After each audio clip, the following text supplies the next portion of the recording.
In the April to June quarter of 2020, tablet sales saw a spike according to a new Canalys report. The market grew 26% year on year owing to the fact that online classes and video meetings have become the need of the hour.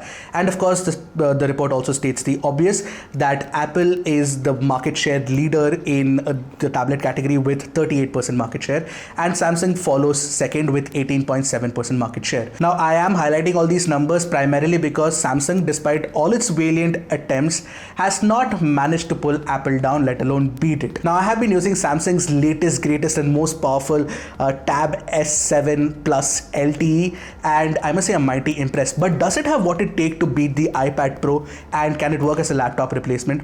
Well, I'm Ershad from Mr. Phone, and that's what I'm going to find out in our review of the Samsung Galaxy Tab S7 Plus LTE. Okay, that name is a mouthful. I'm not going to say the whole name again.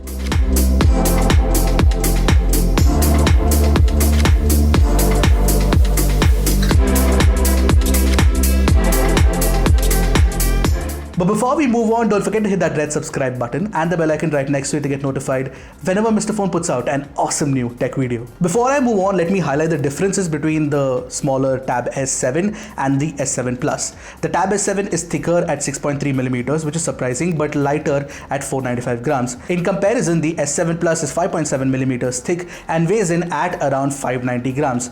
You get a side-mounted fingerprint scanner on the Tab S7 and an ultrasonic in-display one on the S7 Plus.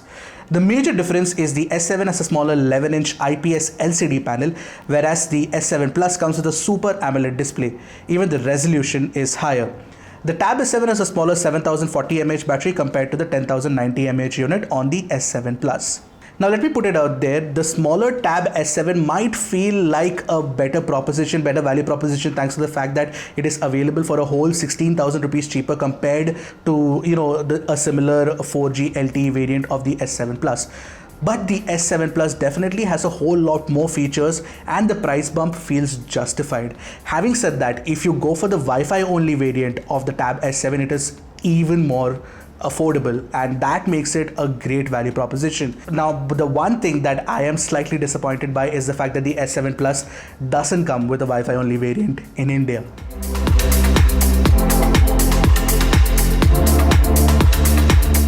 Alright, now that we've highlighted the differences between the Tab S7 and the S7 Plus, let's talk about the design. Now, the Tab S7 Plus comes in an entirely aluminium body that feels extremely light to hold in the hand and use. I mean, you cannot get very creative with the design of a tablet, so it is your basic aluminium design, which looks and feels very premium.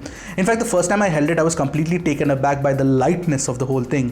For context, it is lighter than the 12.9-inch iPad Pro. The power button and the volume rocker are on the right side and offer excellent tactile feedback as per the use. There's also a tray for the SIM card plus micro SD card on the right edge, and there are pins to connect to the keyboard cover on the left edge, which becomes the bottom edge when you use it in landscape mode. This helps you connect the tab to a keyboard cover. By the way, this keyboard cover also adds a lot of weight and makes it very bulky, so you have to take that into consideration. However, the trackpad is great, and so is the tactile feedback of the keys. Plus, you get a stowaway compartment for the S Pen, and you get a flip-out stand which lets you perch the tablet at an angle of your choice. The bottom edge has the USB Type-C port, which is of the Gen 3.2 kind. This makes it easier to connect the tablet to a TV/monitor using a Type-C to HDMI cable to be used in DeX mode. The Tab S7 Plus has 4 speakers tuned by AKG with support for Dolby Atmos, and it offers you a full and loud sound. Objectively, the speakers sound better than the quad speaker setup on the iPad Pro. Additionally, there are plastic inserts for the antenna all around the edges, the aluminum brushed metal finish edges of the Tab S7 Plus. And of course, there are a couple of very effective mics as well. Now, while the headphone jack is all but dead on smartphones, I think it's a little too soon to sort of write its obituary for tablets, and which was one of the things that I was missing dearly on the design of the Tab S7 Plus.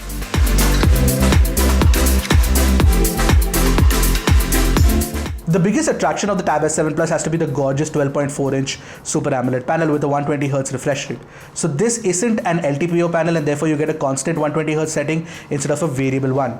I love how smooth it feels to the touch. It doesn't matter if you're playing games or watching videos on Netflix, content just looks stunning, and it is a supremely immersive experience. It is by far one of the best displays on a tablet thanks to the deep blacks and the incredible contrast ratio.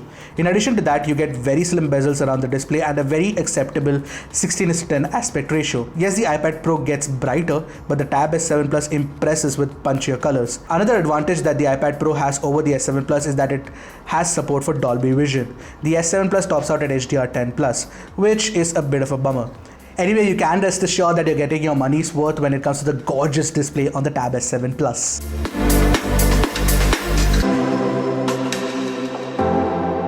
The best thing about the Tab S7 Plus is you get the S Pen inside the box, unlike the iPad Pro where you have to buy the Apple Pencil separately and thereby increasing your budget. And much like the Note 20 Ultra, you get a reduced 9 milliseconds touch latency. This means the input lag is almost imperceptible. If you are an artist, you're bound to enjoy the lower latency on offer. It is now on par with the Apple Pencil. Here are a few things to note though. The S Pen that you get with the Tab S7 Plus is chunkier and has a matte finish. I actually prefer that. It makes holding it easier. Now the S Pen's charging port is a small strip on the rear below the camera module. I find the placement odd. However, if you aren't charging it, you can also place it on the right edge or the top edge in landscape mode. But yeah, it won't charge and you can't access the SIM tray. Also, the magnets are fairly strong, ensuring the S Pen stays in place. You get the same excellent set of apps such as Notes, AR Doodle, PenUp and more. You also get the new Air Actions that works across a bunch of apps. I particularly enjoyed scrolling a long article on Chrome using these Air Actions. It works differently for different apps though. You will have to go into settings to test it out first.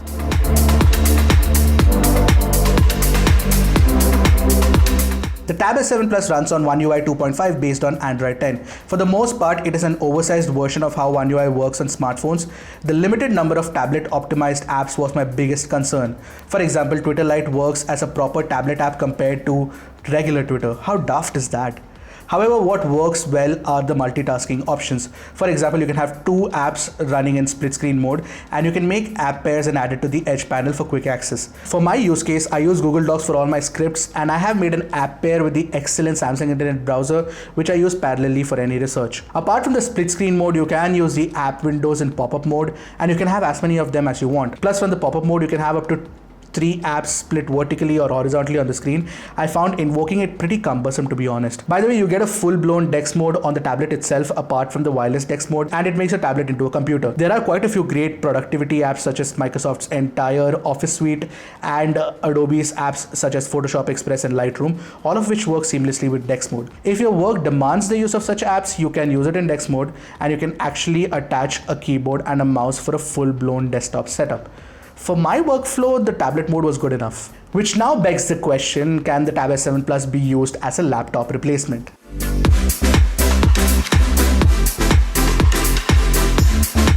Unless your workflow demands full-blown coding or video editing, I think the Tab S7 Plus can be considered as a laptop replacement.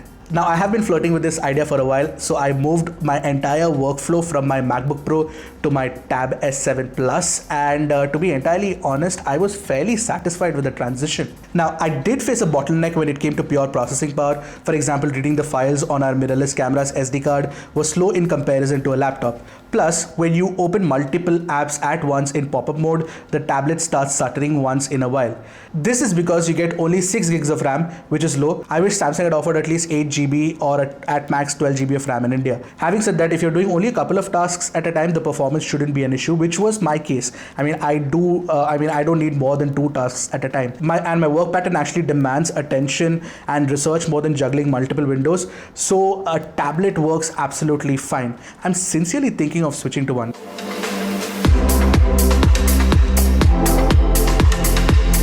Which brings me to the performance section, and thanks to the Snapdragon 865 Plus, you get excellent throughput with good thermal efficiency and no throttling. I'm elated that Samsung didn't use the Exynos 990 chip here. You can take a look at the benchmarks on your screen right now, and you can tell that the scores are up there with the most powerful phones.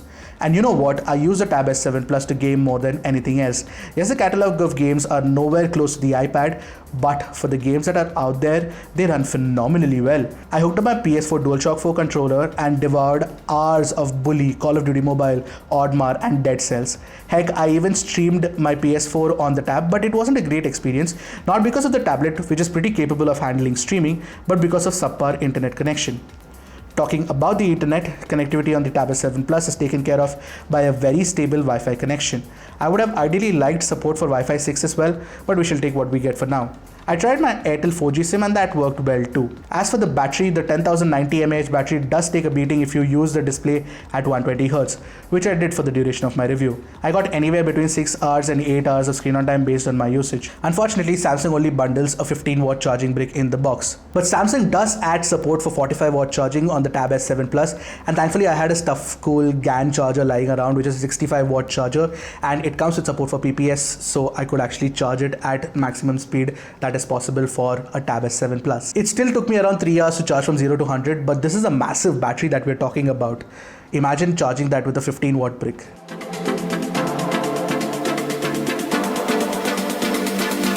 To be honest, I have no use for the rear cameras on a tablet. Moreover, I can't tell who intends to hold up a 12.4-inch tablet to take photos of landscapes or people. In any case, the 5MP ultra-wide-angle camera is grossly underpowered for good pictures.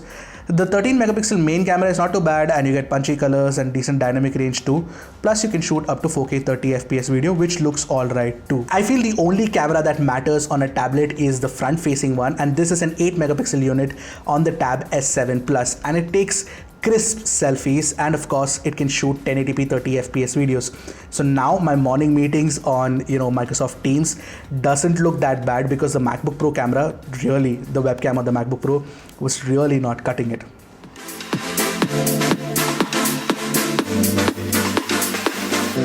Now the Tab S7 Plus doesn't come cheap at rupees 79,999, which is of course just shy of rupees 80,000, and it is beyond the reach of many of us. But when compared directly with its immediate competitor and of course a similar variant, which is the iPad Pro 12.9-inch Wi-Fi plus LTE variant, the Tab S7 Plus is actually 24,000 rupees cheaper, and when compared directly to the iPad Pro, at least when it comes to the hardware, they are almost spec to spec, as good on paper. And in some areas, like for example the excellent Super AMOLED display that you get on the Tab S7 Plus is actually better than the iPad Pro. But this is where I want you to step on the brakes and take a breather and take a look at the reason why the iPad Pro is wildly more popular compared to any other Android tablet out there, and that is Apple's robust ecosystem of tablet apps and of course the excellent iPad OS, which has evolved beautifully. I mean, take a look at the games that are available on the Apple Arcade. The commitment that Apple has towards its services and hardware portfolio and bringing them together to give you the best experience is something that is completely commendable, and that is the reason why Apple charges that kind of a premium. Now, if you don't care about a massive catalog of games or a refined operating system experience, and you're okay with what Samsung is offering, which is not bad to be entirely honest, I would easily move to a Tab S7 Plus. Now, if you're okay with that, then you can obviously save a lot of money and buy the Tab S7 Plus instead, which is by far the best Android tablet out there, and of course the second best tablet overall. And the money you'll end up saving by picking up the Tab S7 Plus instead of the iPad Pro can be spent on a book cover and maybe a pair of TWS earphones as well. So what do you guys think of the Tab S7 Plus? Do let me know in the comment section below. Until next time, this is Ershad from Mr. Phone signing off. Goodbye and Godspeed, my friend.